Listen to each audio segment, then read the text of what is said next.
Hey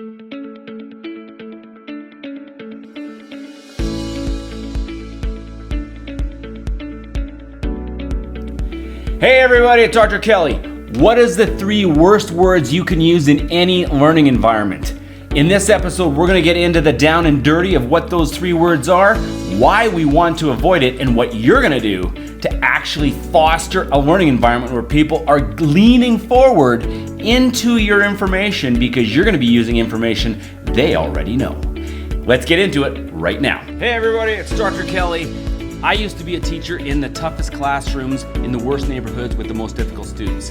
And what I learned there changed everything I thought I knew about content creation and delivery. Over the past 25 years, I've taught thousands of students, both in person and online.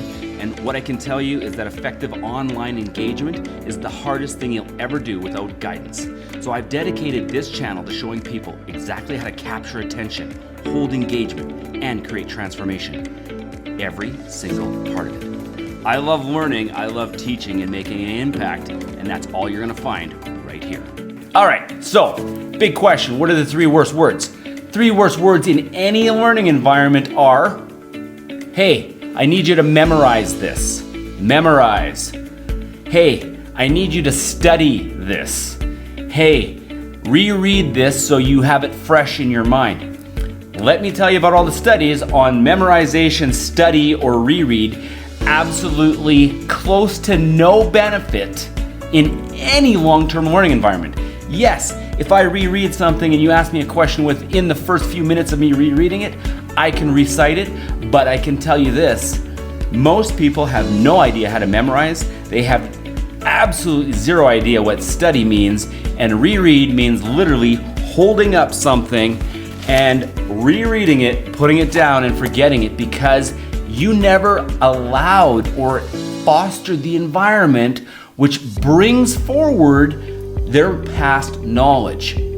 If you really want people to understand your information, to engage with you, to make change within the individual, and remember, when we're talking about learning, people always like to make it a classroom setting. Those are gone. Those days are gone the way of the dodo, man. The new learning environment is anywhere, anytime, anyhow, in using any method possible. So that could be you sitting on the couch with your kids, or having a discussion over dinner with your spouse, or doing a team meeting where we're talking about implementing a new process when managing new customer inflow. It doesn't matter. This isn't just about CCE credits and Math 10 classes. This is the new world of change, is how to learn most effectively and integrate that learning into your life. Now, this is where you should be leaning forward in your seat, because how many use cases does this have for you where you can say, oh my gosh, we need to teach, we need to learn, we need to educate.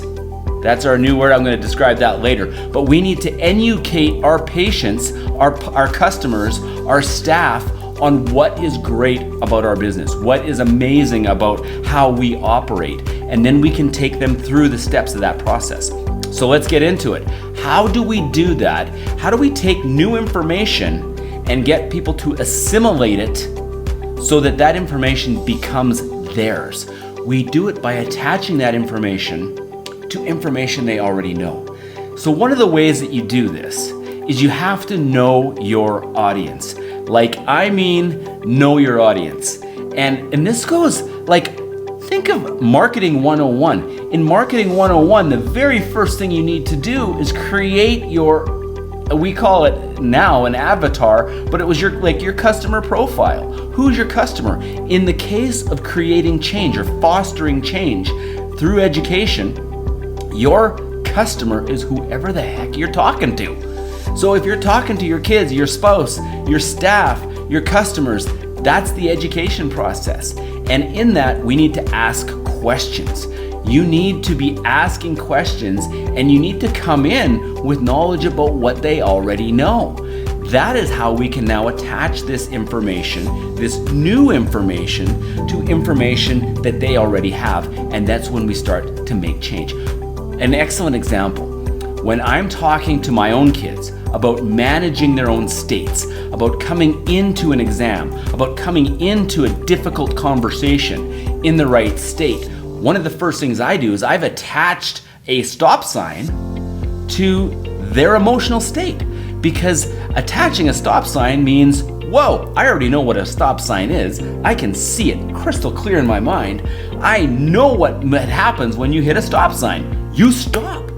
So you need to stop before you engage in that conversation, before you engage in that new setting, and empty or release whatever you're bringing into it. And so just think of the multiple applications that we have when we're dealing with this. Remember, in the earlier episode, we were talking about how we get people to engage. We have to relate to them on their level. Well, do you know what? One of the easiest ways is to take common knowledge that you know people already have. Now, granted, you have to make some assumptions here, but that's where asking questions takes you to the next level. You make some assumptions, you understand who your audience is, and then you attach your new information to information they already have. This accelerates the process greatly. Now, if you really want to 10x your game, really totally 10x your game, you ask questions before you provide answers. I'll let you think about that. We need a whole nother cast about what that means. But by asking questions before you provide answers, you are actually engaging people. It's like a data dump.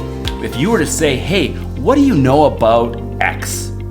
What do you know about, water bottles? What do you know about new, noise cancellation headphones? What do you know about that? And they get to data dump everything that they think they know.